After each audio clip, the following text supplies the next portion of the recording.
Welcome to episode 7 of In the Middle. Are you caught in the middle of two cultures?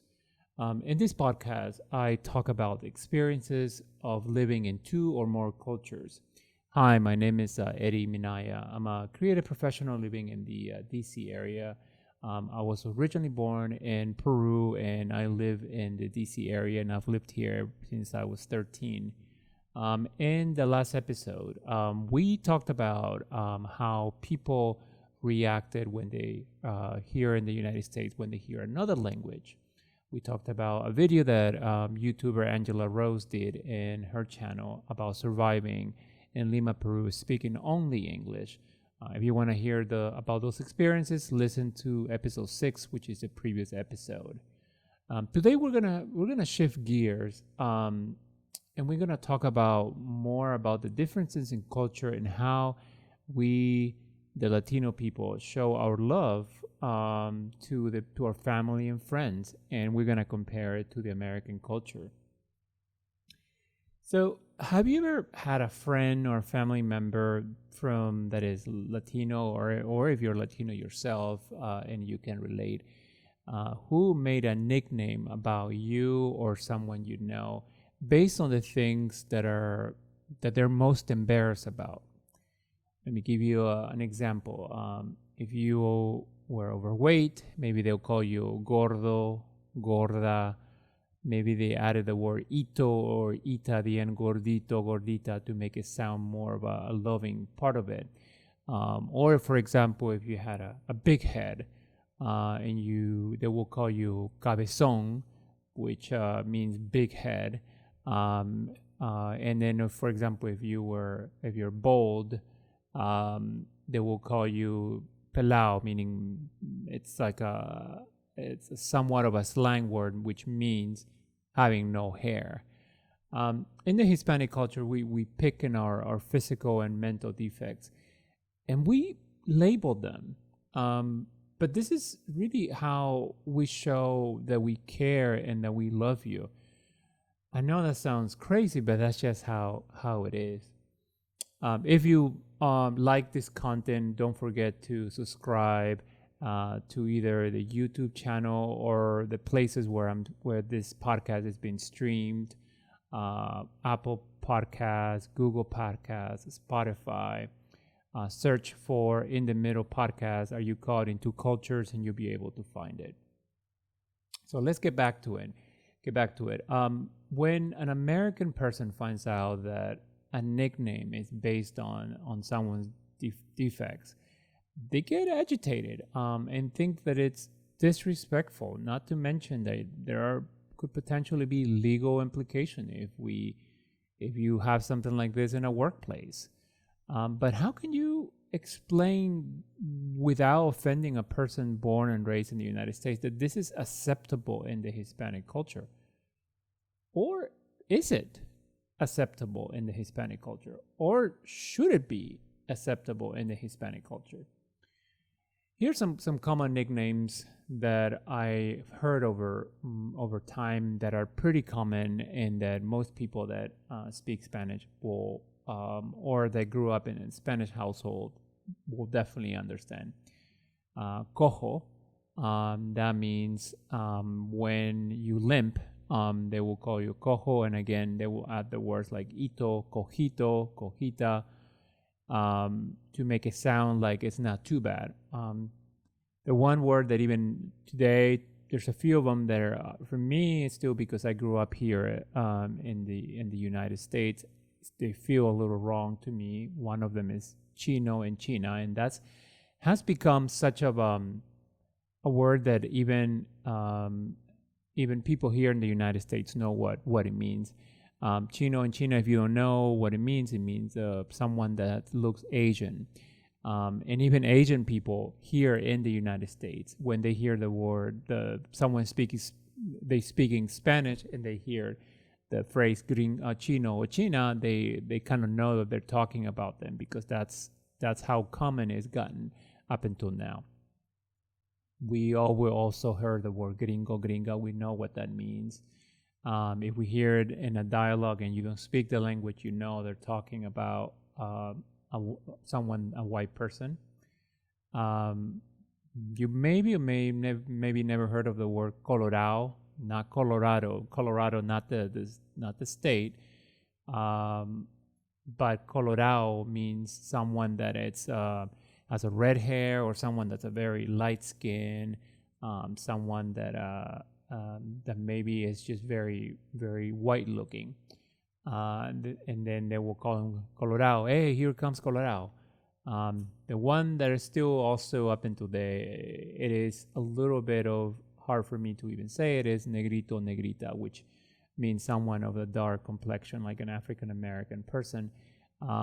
And I adding the ito and the ita at the end, because without it, to me, is a very harsh word, but it is still pretty used in Latin America, in the culture, and even within the culture here in the United States, you will hear the word.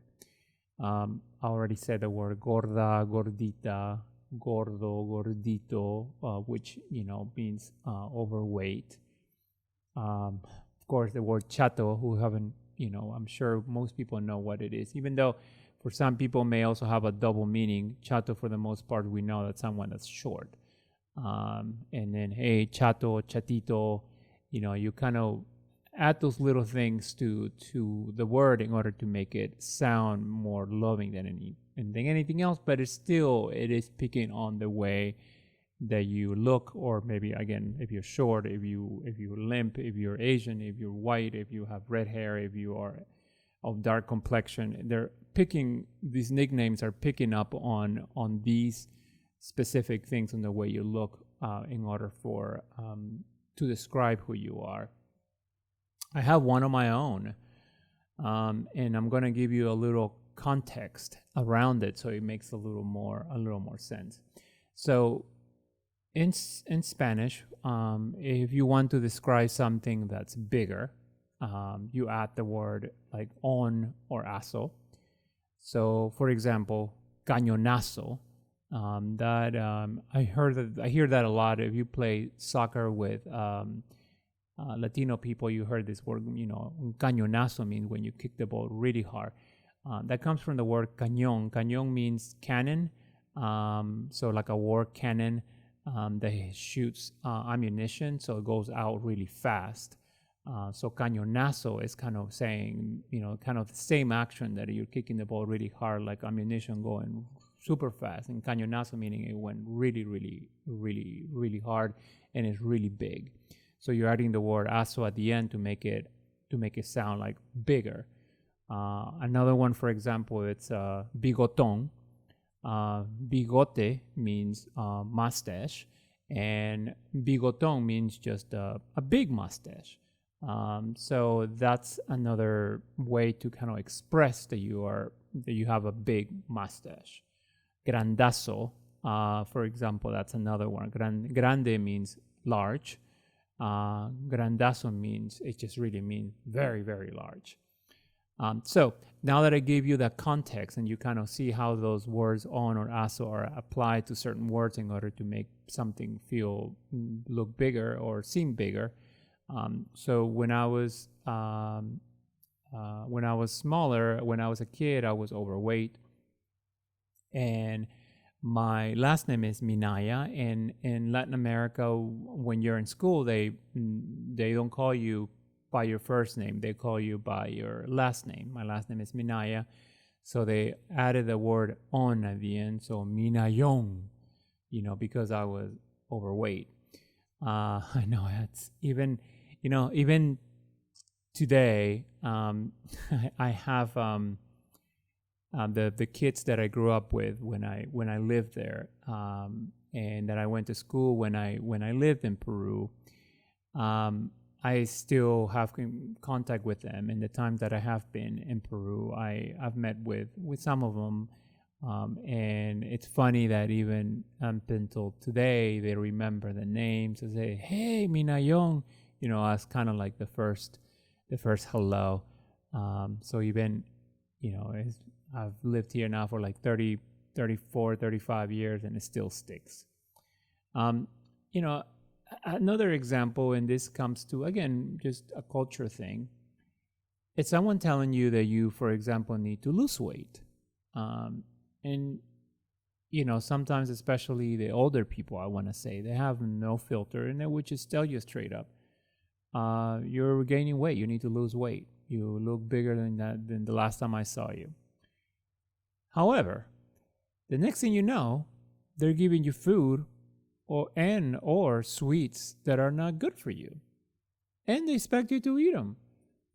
It just doesn't make sense. But food, it's like in many cultures, it's important, and it's part of our family bond.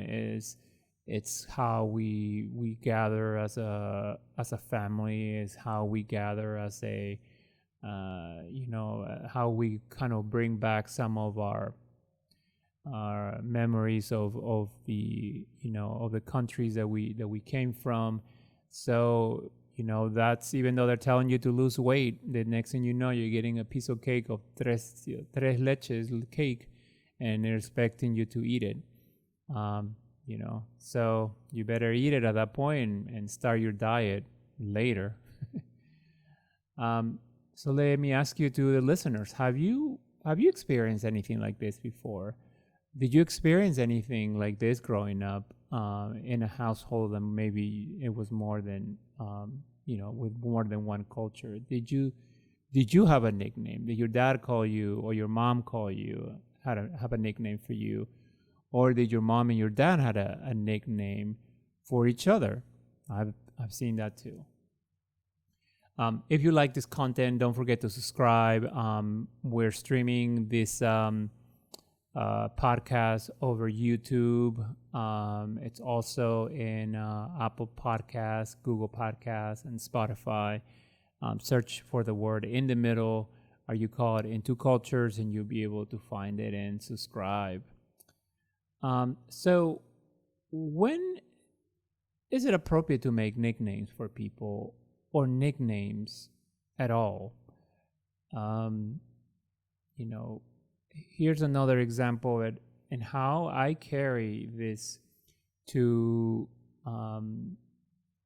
the world. I guess this is how I grew up, and this is kind of how I am. But we have a cat, and I pick on the cat. I call him names. And when I say names, I don't say bad names. I'm talking about names about the way he looks. He has, like, for example, hairs that he loses a lot of hair. So I might call him a name that refers to something that he's shedding a lot. Sometimes I bother him, I pick on him, but to me, that's how I'm giving him attention. That's how I'm showing him my affection. That's how I'm showing him that I care. And for others, it's like me, I'm picking on the cat, and I tell me, just leave him alone. But my point is that and I've said this before, that if I don't pick on you, or if I don't make fun of you as part of our relationship, that should be the day you're worried that maybe I just don't care anymore. I know that makes no sense, but that's how we, the Latino people, at least how I grew up, by people picking on people, but that's how we show our love. And that's why when we create these nicknames and we create these labels around about things about you, about the person that we love that they might be embarrassed about, we do it with love. We do it because we care, and we do it, and that's why we add the word ito or ita at the end to make it sound like more loving. But in the Hispanic household, this is normal. Um, and as I already said, get concerned when they're not making names or making fun of you. When that happens, they don't care anymore. Yeah. So if you're married to someone from another culture, just be careful about putting labels on them. They may not understand, no matter how much you try to explain it. They might not understand it, and it might not be able to click. So if you do, just be cautious and at your own risk. If you like this content, again, don't forget to subscribe. This podcast, it's been streamed via YouTube, Apple Podcasts, Google Podcasts, and Spotify. Search for the words In the Middle podcast. Are you caught in the middle of two cultures? If not, send me an email and tell me what you would like me to talk about next. How you relate, if you relate to any of my experiences that I've mentioned. Have this happened to you? Did you grow up the same kind of with these same experiences? You can always email me as well. My email address is eddie@eddyknows.tv. That's Eddie, EDDIE, at eddyknows.tv. And I hope I will we'll talk again, and we'll talk later. Thank you.